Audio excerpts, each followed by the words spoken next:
Bismillah, alhamdulillah, assalatu wassalamu ala rasulillah. Allahumma anfa'ni bima 'allamtani wa 'allimni ma yanfa'uni wa zidni ilma. Alhamdulillah. இன்னைக்கு நம்ம தஜ்வீத் கற்றுக்கொள்வதின் முக்கியத்துவம் பற்றி நம்ம பார்க்கலாம் இன்ஷா அல்லாஹ். தஜ்வீத் அப்படின்னா என்னன்னு பார்த்தீங்கன்னா, அது ஜவ்வத அப்படின்ற ஒரு ரூட் வேர்ட்லேருந்து வேர் சொல்லிருந்து எடுக்கப்பட்டது தான் தஜ்வீத் அப்படின்ற வார்த்தை. ஜவ்வத அப்படின்னா அழகாக்குவது, தெளிவாக்குவது, சரியாக ஒரு விஷயத்தை ஆக்குவது அப்படின்னு சொல்லிட்டு அந்த மாதிரி அர்த்தங்களில் அதெல்லாம் பயன்படுது.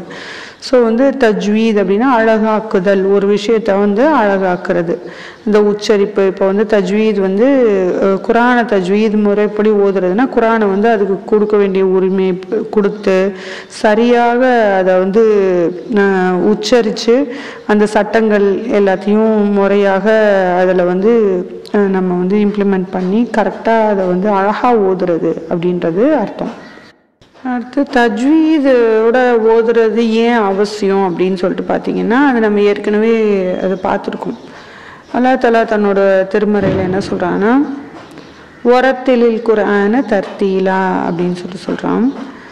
ஸோ இந்த குர்ஆனை நன்கு திருத்தமாக அழகாக ஓதுங்க அப்படின்னு சொல்லிட்டு இது அல்லாஹ்வோட கட்டளை. அல்லாஹ் தஆலா தன்னோட திருமறையில் நமக்கு இட்ட கட்டளை அது. ஸோ இந்த கட்டளையை நம்ம நிறைவேற்றுறதுக்கு நம்ம தஜ்வீதோடைய சட்டங்களை நம்ம படித்து தெரிஞ்சுக்கிறணும். அதை ப்ராக்டிஸ் பண்ணியும் தெரிஞ்சுக்கணும். சரியான வார்த்தைகளை சரியாக தான் உச்சரிக்கிறோமா அப்படின்றதையும் நம்ம சரி பார்த்துக்கிறது நம்ம மேலே கடமையாக இருக்குது. அல்ஹம்துலில்லாஹ், அரபுகளுக்கு அது தேவையாக இருக்கலை, ஏன்னா அது அவங்களுடைய தாய்மொழியாக இருந்துச்சு. ஆனால் இப்போ நம்மளை மாதிரி நான் அரப்ஸ்க்கு தான் இந்த சட்டத்திட்டங்கள், அதை எப்படி எதோட சேர்க்கணும், எதோட கலக்கணும், எதை மாற்றணும், இதெல்லாம் நம்ம தெரிஞ்சுக்க வேண்டிய ஒரு கட்டாயம் நமக்கு இருக்குது. ஸோ இந்த கல்வியை கற்றுக்கிறது நமக்கு ஒரு கடமை. ஏன்னா இதை நம்ம கற்றுக்கிறாம நம்ம குரான் ஓதும்போது நம்ம நிறைய தவறுகள் செய்கிறதுக்கு வாய்ப்புகள் இருக்குது. அந்த தவறுகள் இன்னதுன்னே நமக்கு தெரியாமையே நம்ம அதை செஞ்சுக்கிட்டே அடுத்தடுத்து மறுபடியும் செஞ்சுக்கிட்டே இருக்கிறதுக்கும் வாய்ப்புகள் இருக்குது. இதே நம்ம இந்த குரானுடைய இந்த கல்வியை நம்ம கற்றுக்கிட்டோம் அப்படின்னா, நம்ம ஓதும் போதே நம்ம ஏதோ தப்பு செய்கிறோம் அப்படின்ற ஒரு உந்துதலை அல்லாஹ் தஆலா ஏற்படுத்துவோம். அல்ஹம்துலில்லாஹ், நம்ம அதை நம்ம சரி பார்த்து அதை திருத்திக்கக்கூடிய வாய்ப்புகளும் நமக்கு கிடைக்கும். இந்த மாதிரி கல்வியை நம்ம கற்றுக்கும் போது நமக்கு இந்த தவறுகள்லாம் நமக்கு நமக்கே தெரியும்.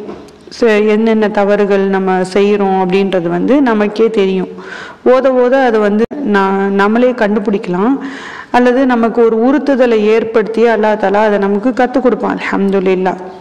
ஸோ இந்த மாதிரி தவறுகள் ரெண்டு வகையான தவறுகள் தஜ்வீதில் நடக்கும். என்னன்னு பார்த்தீங்கன்னா, அதை தவறுகளை லஹன் அப்படின்னு சொல்லுவாங்க. லஹன் ஹஃபி, லஹன் ஜலி அப்படின்னு சொல்லிட்டு ரெண்டு விதமாக இதை பிரிக்கிறாங்க. லஹன் ஹஃபி அப்படின்னு என்னன்னு பார்த்தீங்கன்னா, மறைவான தவறுகள்.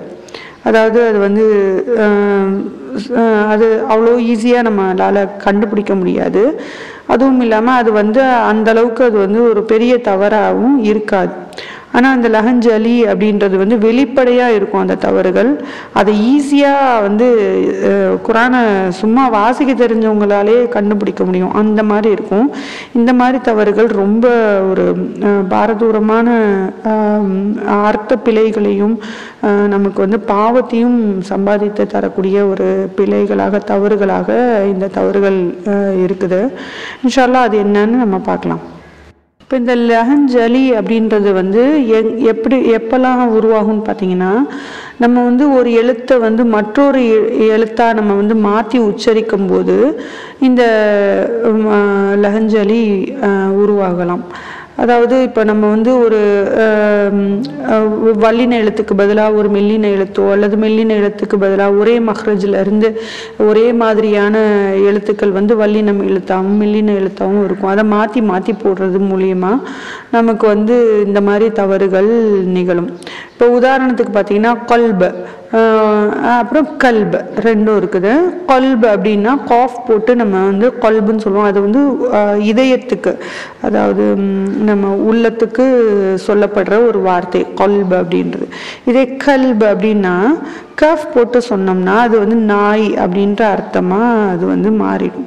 ஸோ வந்து இதயம் எங்கே இருக்குது, நாய் எங்கே இருக்குன்னு பாருங்கள். நம்ம ஒரு வாக்கியத்தை நீங்கள் வந்து இதயம் அப்படின்னு சொல்லிட்டு போட்டு நம்ம எழுதுகிற இடத்துல நாயின்னு போட்டு எழுதுனா அது எப்படி உங்களுக்கு அர்த்த பிழையாக மாறும் அப்படின்றதையும் நம்ம வந்து கற்பனை பண்ணி பார்த்துக்கலாம் இன்ஷா அல்லாஹ். அதே மாதிரி வந்து பார்த்திங்கன்னா ஹரக்காத்துகளை மாற்றி ஓதுறது. ஃபத்ஹாக்கு பதிலாக கெஸ்ரா, கெஸ்ராவுக்கு பதிலாக தும்மா, அல்லது அதுக்கு பதிலாக ஃபத்ஹாக்கு பதிலாக சுக்குனு, ஹரக்காத்துக்கு பதிலாக சுக்குனு, சுக்குனுக்கு பதிலாக ஷத்தா, அல்லது ஷத்தாவை வந்து சுக்குனா குறைச்சி சொல்கிறது, அதுக்கு கொடுக்க வேண்டிய டைமிங்கை கொடுக்காம, அதுக்கு கொடுக்க வேண்டிய அழுத்தத்தை கொடுக்காம நம்ம வாசிக்கிறது. அது மாதிரி எழுத்துக்களை கூட்டுறது, எழுத்துக்களை குறைக்கிறது. வெறும் ஹரக்காத்து இருக்கிற இடத்துல வந்து ஒரு இப்போ வெறும் ஃபத்ஹா மட்டும் இருக்கிற இடத்துல கூட ஒரு அலிஃபை சேர்க்குற மாதிரி ஆன்னு இழுத்துட்டே போகிறது, அல்லது கெஸ்ரா மட்டும் இருக்கிற இடத்துல ஈன்னு இழுத்துட்டே போகிறது, தொமா மட்டும் இருக்கிற இடத்துல ஊன்னு இழுத்துட்டே போகிறது. அந்த மாதிரி வந்து ஹரக்காத்து இருக்கிற இடத்துல மத்தா கொண்டு போகிறது. இது மாதிரியான விஷயங்களால் இந்த லஹனுல் ஜலி அப்படின்ற வெளிப்படையான தவறுகள் வந்து நிகழும். இந்த மாதிரி தவறுகள் வந்து அர்த்த பிழைகளையே ஏற்படுத்தும். அதாவது அர்த்தமே மாறிடும். நம்ம குரான் ஓதுறதுடைய அல்லாஹ் தஆலா நமக்கு கொடுத்த அர்த்தம் ஒன்றா இருக்கும். நீங்கள் இது மாதிரி வந்து ஒரு அலிஃபையோ வாவையோ யாவையோ கூட ஒரு அலிஃபையோ நீங்கள் சேர்க்கும்போது அது வந்து ஒருமை வந்து பன்மையாக மாறுறதுக்கும் படர்க்கையாக மாறுறதுக்கும் அந்த மாதிரியான அர்த்தங்கள் மாறுறதுக்கு நிறைய வாய்ப்புகள் இருக்குது. இதுக்கு எல்லாத்துக்குமே வந்து டைமிங் இருக்குது. ஹரக்காத்துக்கு ஒரு டைம் இருக்குது, அது மாதிரி மத்துக்கு ஒரு டைம் இருக்குது. ஹரக்காத்துனா இவ்வளோ தான் சொல்லணும், மத்துனா இவ்வளோ சொல்லணும், ஷத்தானா இவ்வளோ டைமிங் கொடுக்கணும், சுக்குன்னா இவ்வளோ தான் டைமிங் கொடுக்கணும். இந்த மாதிரி எல்லாம் வந்து நீங்கள் அந்த டைம் முதக்குன்னு நீங்கள் வந்து கண்ட்ரோல் பண்ணி இது சரியாக தான் நம்ம ஓதுறோமா அப்படின்றத வந்து நீங்கள் மனசில் ஒரு ப்ராக்டிஸை அந்த கொண்டு வர்றது, இது எல்லாமே தஜ்வீதில் அடங்கும் அல்ஹம்துலில்லாஹ். ஸோ இதெல்லாம் வந்து ஹரக்காத்னா என்ன, மத்துனா என்ன, அந்த மஹ்ரஜ்னா என்ன, இப்போ காஃப்க்கும் கேஃப்க்கும் நான் வித்தியாசம் சொன்னேன் இல்லையா. ஸோ இந்த காஃப் எங்கேருந்து வருது, கேஃப் எங்கேருந்து வருது, காஃபை எப்படி சொல்லணும், கேஃபை எப்படி சொல்லணும், இந்த மாதிரி வந்து வல்லின எழுத்துக்கள் மெல்லின எழுத்துக்களை எப்படி உச்சரிக்கணும், இது எல்லாத்தையும் நீங்கள் வந்து ஒரு ப்ராக்டிஸ்க்கு கொண்டு வந்தீங்கன்னா இன்ஷா அல்லாஹ் உங்களுக்கு வந்து நீங்கள் செய்கிற தவறுகள் என்ன அப்படின்றது அல்லாஹ் தஆலா உங்களுக்கே வந்து சொல்லி காட்டுவான். அல்ஹம்துலில்லாஹ். இது வந்து நம்ம வந்து அனுபவபூர்வமாக உணர்ந்திருக்கிறோம். இன்ஷா அல்லாஹ் கல்வியை கற்றுக்கணும். அதே மாதிரி கற்றுக்கிட்டதை நம்ம பிள்ளைங்களுக்காவது நம்ம சொல்லி கொடுக்கணும். அப்படி சொல்லி கொடுக்கும்போது தான் நம்மளுடைய கல்வி வந்து இன்னும் நிறைய பரக்கத்தை அதிலிருந்து ஏற்படுறத வந்து அனுபவபூர்வமாக எல்லாருமே உணர்ந்திருக்காங்க அல்ஹம்துலில்லாஹ். அதனால இன்ஷா அல்லாஹ் இதை வந்து முழுசாக கற்றுக்கணும் அப்படின்ற நியத்தை முதல்ல நம்ம ஸ்ட்ராங்காக வைக்கணும். அல்லாவுக்காக அந்த நியத்தை வந்து தூய்மைப்படுத்திக்கிட்டே இருக்கணும். இது நான் அல்லாவுக்காக தான் நான் வந்து கற்றுக்கிறேன், இதை வந்து மற்றவங்க என்னை பாராட்டணும், மற்றவங்க என்னை புகழணும், நான் அழகாக ஓதுறதை பார்த்து என்னை எல்லாரும் வந்து புகழணுன்றதுக்காகலாம் நான் வந்து கற்றுக்கல.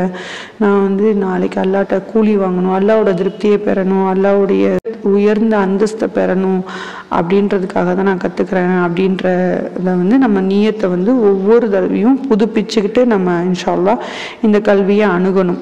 நம்ம நியத்தை எவ்வளோக்கு எவ்வளோ நம்ம புதுப்பிக்கிறோமோ அவ்வளோக்கு அவ்வளோ நமக்கு வந்து அல்லாஹ் தஆலா இந்த கல்வியை நமக்கு வந்து சுலபமாக்கி தரோம் அல்ஹம்துலில்லாஹ். இது மாதிரி குரான் ஓத ஆரம்பிக்கும் போது நம்ம எவ்வளோக்கு எவ்வளோ தூய்மையாக இருக்கணுமோ அவ்வளோக்கு எவ்வளோ நம்மளுடைய உடையையும் நம்மளுடைய உள்ளத்தையும் நம்மளுடைய உடலையும் நம்ம உட்காந்து ஓதுகிற இடத்தையும் நம்ம வந்து தூய்மையாக வச்சுக்கணும் இன்ஷா அல்லாஹ். அது மாதிரி நம்ம குரான் ஓத ஆரம்பிக்கிறதுக்கு முன்னாடி இஸ்தியாதா செஞ்சுக்கணும். அதாவது இஸ்தியாதா அப்படின்னா அல்லாட்ட வந்து பாதுகாப்பு தேடுறது. அஊது பில்லாஹி மினஷ் ஷைத்தானிர் ரஜீம் இதை வந்து நம்ம வந்து சொல்லிட்டு அப்புறம் தான் நம்ம ஆரம்பிக்கணும். இது ஏன் நம்ம சொல்லணும் அப்படின்றதுக்கு பார்த்திங்கன்னா, அல்லாஹ் தஆலாவே குரானில் தன்னோட திருமறையில் சொல்லி காமிச்சிருக்கான். ஃபைதா குரஅத்தல் குர்ஆன ஃபஸ்தஈது பில்லாஹி மினஷ் ஷைத்தானிர் ரஜீம் அப்படின்னு சொல்லிட்டு, நபியே நீங்கள் குர்ஆனை ஓத ஆரம்பித்தால் அதற்கு முன்னதாக விரட்டப்பட்ட ஷைத்தானை விட்டு காக்கும்படி அல்லாஹ்விடம் கோரிக்கொள்ளுங்கள், அதாவது பாதுகாப்பு தேடிக்கொள்ளுங்கள் அப்படின்னு சொல்லிட்டு அல்லாஹ் தஆலாவே வந்து நீங்கள் குர்ஆன் ஓத ஆரம்பிக்கிறதுக்கு முன்னாடி ஷைத்தானை விட்டு அல்லாஹ் கிட்ட பாதுகாப்பு தேடிக்கோங்க அப்படின்னு சொல்லிட்டு அல்லாஹ் தஆலா சொல்லியிருக்கான். ஸோ இது அல்லாஹோட கட்டளையாக இருக்குது. அதனால நம்ம குர்ஆனை ஓத ஆரம்பிக்கிறதுக்கு முன்னாடி நம்ம நியத்தை தூய்மையாக்கிக்கிட்டு நம்ம இடத்தையும் நம்மளுடைய உடையும் நம்ம உள்ளத்தையும் சுத்தமாக்கிக்கிட்டு ஷைத்தானிடமிருந்து பாதுகாவல் தேடிட்டு அப்புறம் பஸ்மலா சொல்லணும். பிஸ்மில்லாஹிர் ரஹ்மானிர் ரஹீம் இது நம்ம வந்து ஒவ்வொரு சூறாவுடைய ஆரம்பத்திலையும் இது இருக்கும்.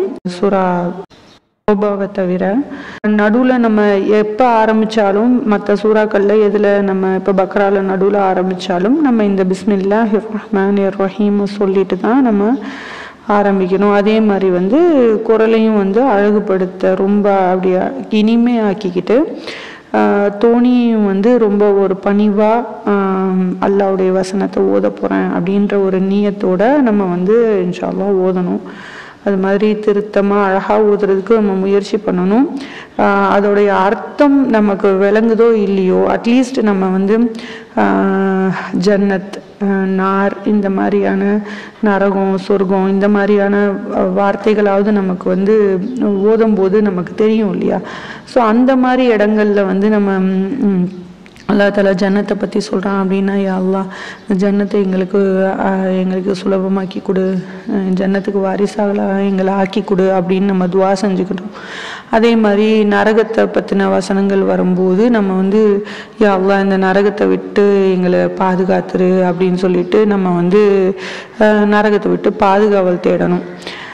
இந்த மாதிரியான ஒழுக்கங்களை எல்லாம் நம்ம கடைப்பிடிச்சு வந்தோம்னா இன்ஷா அல்லாஹ் நம்மளுக்கு வந்து அல்லாஹ் தஆலா அந்த குர்ஆனை ஓதுறதையும் அதன்படி நல்ல அமல் செய்கிறதையும் நமக்கு வந்து சுலபமாக்கி தருவோம் இன்ஷா அல்லாஹ். முதல்ல கல்வியை கற்றுக்கிட்டு அந்த கல்வியின்படி அமல் செய்யணும் இன்ஷா அல்லாஹ்.